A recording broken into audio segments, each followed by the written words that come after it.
Thank you for being with us here on France 24. I'm Nick Rushworth. We've just been watching an extraordinary documentary by Arnaud Zeitman and Quentin Noirfalis called The Battle for Cobalt, looking at what is a central step for the planet in dealing with the climate emergency, and that is the production of electric vehicles, specifically electric batteries that make them go.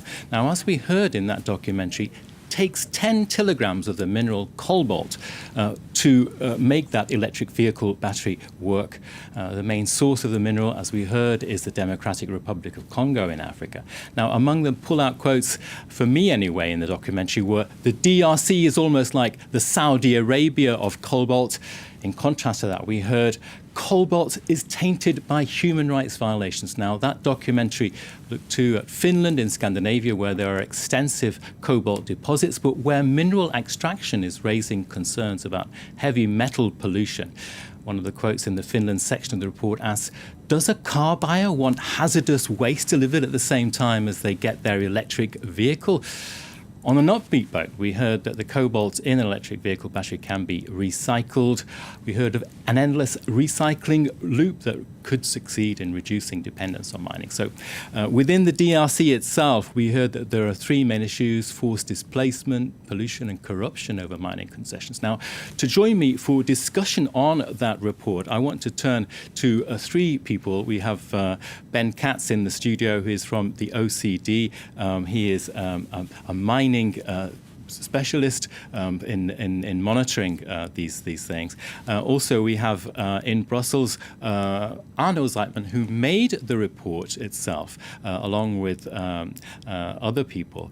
He's with us from Brussels. And to Kinshasa, we can go to Al Kitenge, a strategist and geoeconomist of public policy in DRC. So we're looking at the dark side of the electric cobalt car battery rush. I want to start out with Arnaud in Brussels. We saw in the beginning of that film, and right at the end, this fantastic choir, which is singing this beautiful song, listing all the companies in the world that are benefiting from cobalt that they're producing there. Were you able to talk to those people in the choir, and what did you learn? What kind of anecdotes did you pick up from those people? Hello, thank you for having me in the program and showing our film. Yes, we've been talking to people involved in the quarrel and also the organizers. There's a man who's unfortunately who passed away, Doreen Moka, and his colleague from Switzerland, Elia Rediger. They organized the quarrel, and that was part of a larger project called Hercule de Lubumbashi, which was a documentary theater project, and we worked with them and decided to include this amazing this group of people who decided to use singing in a way to express their feelings about mining in the area. You have to bear in mind that there are many great artists in Congo, and singing is a way to claim things. It's often a way to claim things there, and so it is actually in Finland, where we also went, and some of the activists also used singing to express their sadness, their anger, their worry on the fact that the mining is happening in the area. Now, one of the contrasts that you brought out in your report was this idea in DRC of 80% industrial mining, but there seems to be a 20% of artisanal mining. Now, let's bring in Al Kitenge, a strategist and geoeconomist in public policy in Kinshasa. And Al, this artisanal mining is part of a cobalt rush, like a gold rush. The people are endangering their health. Now, we've heard from Amnesty there in that report that children as young as 7 or 8 are involved in the cobalt mining industry. We saw the contrast with what we saw in Finland of industrial mining. So what is your view, Al, in Kinshasa itself, of governance in terms of these human rights issues, the terrible situation that the people in the mines are facing? Thank you very much for having me on this program. The reality of these children and women in these mining activities is just kind of slavery. It's a modern slavery. Unfortunately, it's all due to poverty and due to the fact that people has no alternative. So they think probably this artisanal mining is the last chance they have to survive. The fact is that the government is just doing that going because they do not have an alternative to them, and it's very hard for them to stop these people to try and use this opportunity. Unfortunately, in the line, we have Chinese buyers who are playing with the weighers and playing with the prices, and it's no fair deal with these artisanal miners, unfortunately.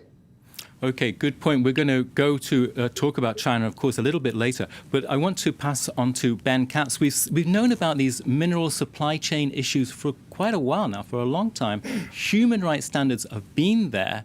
And what is happening? Is it going in the right direction? Are companies listening, or are they just turning their heads away from this problem? Yeah, thanks, Nick. I mean, I think we've seen some movements in the right direction over the last 7 years since the Amnesty report.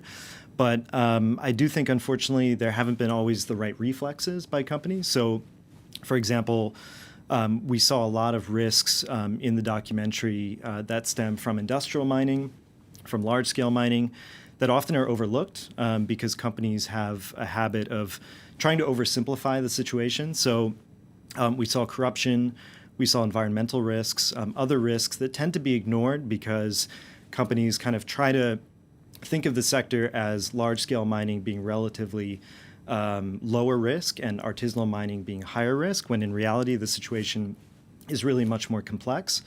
Neither supply chain is risk-free, but unfortunately the way that companies have fixated on some of the risks in the artisanal sector has actually made the problem worse. So companies, of course, naturally are shocked to see that child labor could be in their supply chains. But as a result, they try to put as much distance as possible in terms of public relations or in terms of direct supplier relationships, but the material is still in their supply chains. And the result is that it's there, but it's hidden, and there's not as much effort to actually address the problem. There are efforts to deny it or to stigmatize artisanal and small-scale mining. But there really needs to be more effort to address those problems directly, look at formalization options. There have been some attempts at that to formalize this very informal sector. And I think the DRC government, of course, has a really important role to play there too in building on some of the policies they've had on due diligence that they adopted more than 10 years ago related to some of the conflict risks related to minerals in the east of the country. But there hasn't been enough seizing, really, of these opportunities in practice. And I think most companies, even though artisanal and small-scale mining plays a huge role in the local economy in the DRC and in the global supply, they're basically just trying to distance themselves from the problem instead of trying to tackle it head on. Yeah, they're not handling it in a sophisticated way. We're kind of heading towards a situation where the association of child labor with electric vehicles may become a kind of zeitgeist of this move away from fossil fuels into the electric age in terms of dealing with the climate emergency. I want to go back to Al Kitenge in Kinshasa. We talked about the issue of child labor, but also, as you mentioned, Al, China is taking a dominant position in the DRC. The government of Felix Tshisekedi is trying to renegotiate contracts with Beijing, specifically ones that are deemed disadvantageous to DRC. Billions are at stake. Tshisekedi visited China in May, I understand now, and stockpiles of cobalt have been building up, Al. And put this problem on the table based on a report from the Special Financial inspection in Congo, which demonstrated clearly that there was no balance between the two parties to the contract. China was getting even more than what they was expecting from the contract, and Congo was not. So this problem has been put on the table even before the head of state goes to China. And it has been clear that all the parties are altogether okay now for the renegotiation of this contract and make sure that Congo gets its due deal. Al, in your opinion, do you feel that the Congolese government is resisting trace and transparency? We talked with Ben about this whole question of monitoring and accountability. What's your perception of the Congolese government right now in terms of moving on this? I would like to talk a little bit about the government, especially the one held by Joseph Kabila before, because all the way from 2002, when we started the new code of mining, and up to the time he left the power, there was a serious conflict of interest. Politicians being involved into different aspects of mining, could have been large-scale mining or small-scale mining. So that was a very serious issue that awakened the country towards these different stakeholders in terms of respect of conditions of working, could that be environmental or social. So what I think is that corruption is really playing a very wrong role. And since the new head of state came into power, he is trying to fight corruption, but it doesn't stop just next day. This is something that we saw in the report about this kind of endemic situation that we're going into as we make this transition to the away from fossil fuels. So I want to bring in Arnaud Zeitman again. What's your reaction now after several months after making that report? A lot of it is very bleak and disturbing. How is your feeling in terms of these issues, for example, issues like child labor and the China's role in DRC specifically?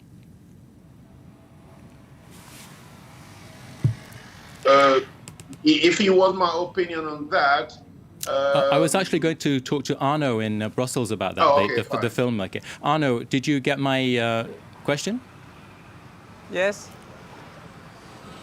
Yes, I think that child labor was a big issue, and the fact that Amnesty did this report really created a situation where all the constructors just realized that this was really bad publicity for the electric cars. And as a result, and I think Benjamin can perhaps add on this, but my feeling is that it's after that report that all the stakeholders involved in the cobalt supply chain, including the constructors and people upscaling down there in the mines and the middle, the companies trading the mineral, everybody decided to put their act together because they realized that this was bad for business, as one of the interviewees in the film said. And I think that the OECD played an interesting role there because they managed to make the stakeholders realize and also to come up with a guide, with a solution. And I think that now child labor is not that much the central issue anymore, which is good. It's a progress. But there are other problems. And it's true that when you see the miners, they complain that they don't really have a say. All the artisanal miners, they go to weigh their cobalt, and then they're not happy with the scale. They accuse the buyers, who are Chinese, to cheat on the scale, to have like scales that give other weight, to cheat on the grading of the cobalt. And that's something which, from an outside point of view, seems quite possible to fix. And there was a project there to create an independent body where they would provide the grading, the scales, and come up with real figures so that the artisanal miners don't feel cheated. And I don't. In my perspective, I don't really understand why the Congolese government has not yet managed to create that body. And I think that's a change that would really be a game changer for the thousands of artisanal miners involved in the cobalt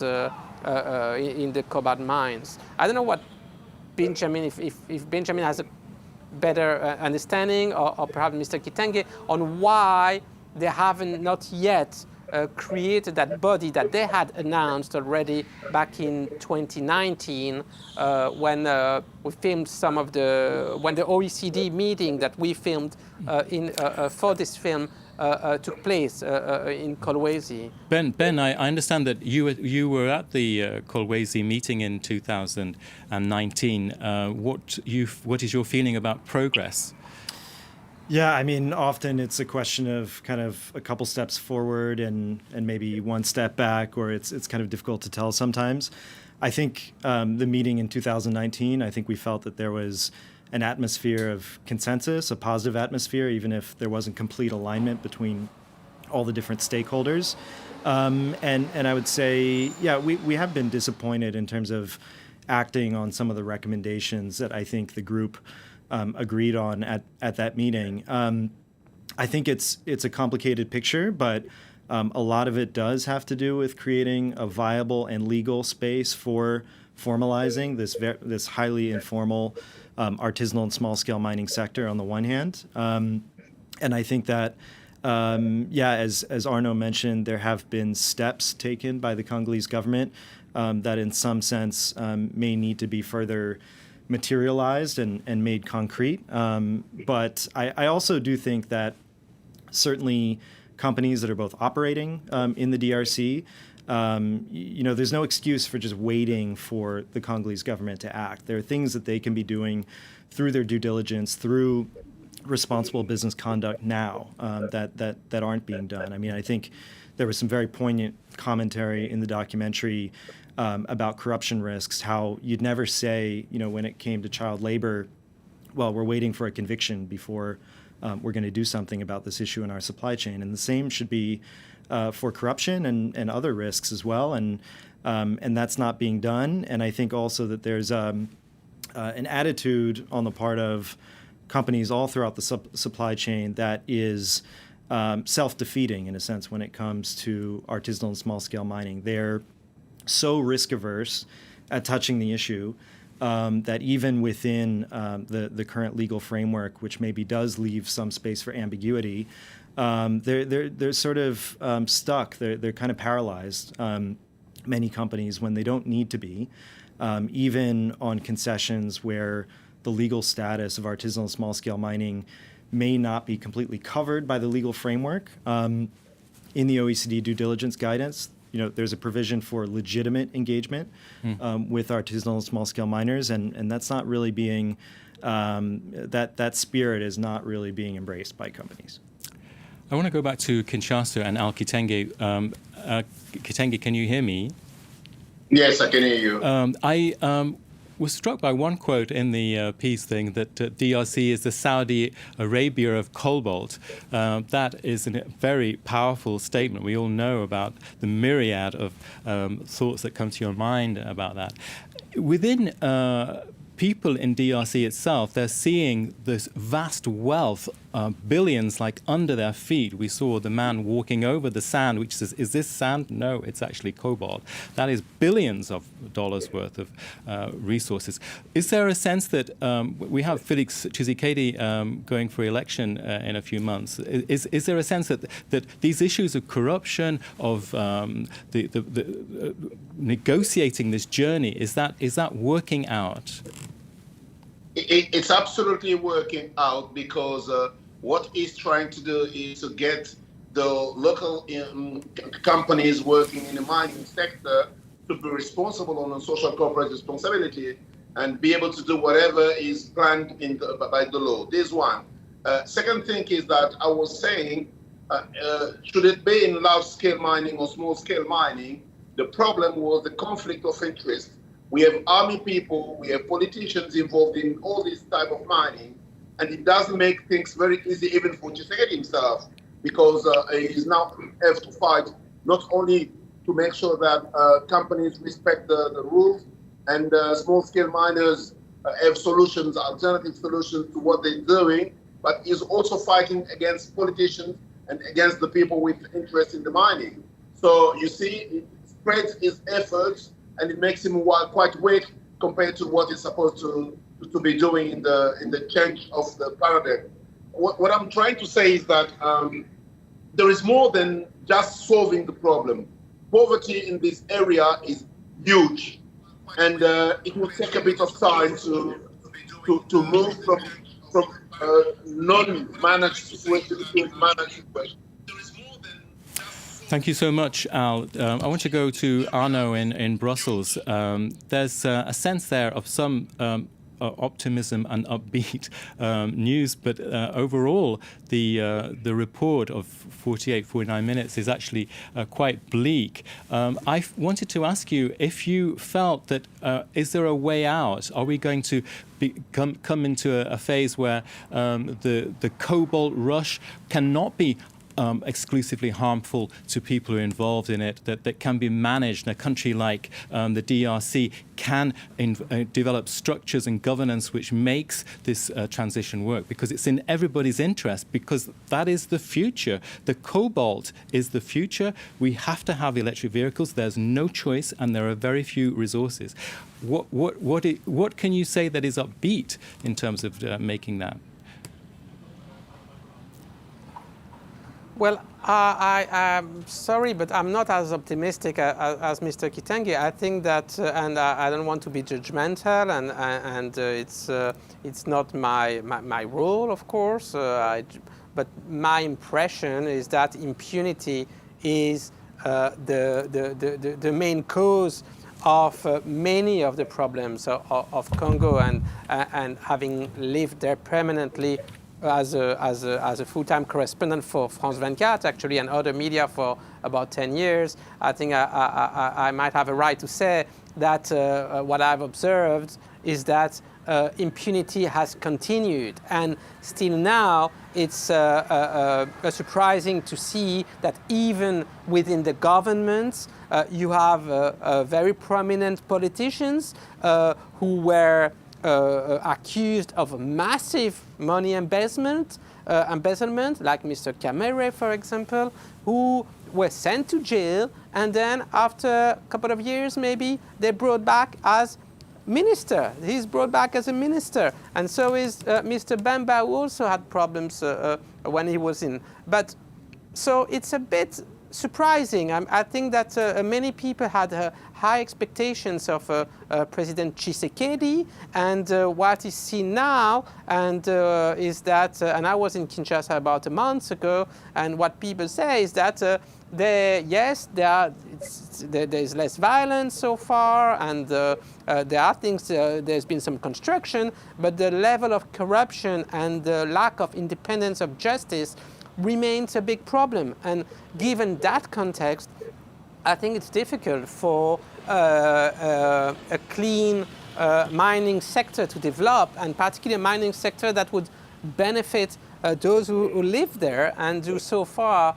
they live of it as artisanal miners, for example, but they just get les miettes, we say in French. They just they just survive on it, and that's striking in the film when you see all these people just waiting for the trucks who pour the remains. It's like very low grade mineral, but still they wait for that to go and sell it. I mean, I think that. It's difficult because I don't have solutions, but I think that people don't really, they survive on cobalt, but they could do much better if there was no impunity. If there was a justice system that worked, then the companies, the public company, GECAMIN, could also benefit from its own assets, the mines that it owns throughout Katanga and Walaba in southern Congo. And we don't really see that at the moment. And of course, it's also those, of course, the mining companies, they also come with money, and it takes two to tangle. So it's not only the blame on the, but it's their cobalt. I mean, the Congolese, and we saw that in the film, we showed it with Mr. Gertler, the Israeli businessman, and Mr. Kabila. They really, together, they reorganized the structure of the industrial mining, giving out many of the assets of the Congo, of the people of Congo, and of course they both have a responsibility, but Mr. Kabila was the president. So I think as a president, he had the main responsibility to provide for his own people. And and similar things can be said about the current president, Tshisekedi. Okay, thank you, Arnaud. Scale, thank but you. Still, I think that if the Congolese people were to live off their cobalt, they would need some change there, I think. I would like to thank our guest, Arnaud Zeitman in Brussels, who made the documentary, The Battle of Cobalt. For the battle for cobalt, the dark side of the electric car battery cobalt rush. I'd like to thank also Ben Katz, who is a minerals specialist for the OECD, and to Al Kitengi, who's a strategist and geo-economist public policy expert. Obviously, a myriad of issues in that documentary. Extraordinary times that we live in. I would like to thank you all. That's it for Reporters Plus.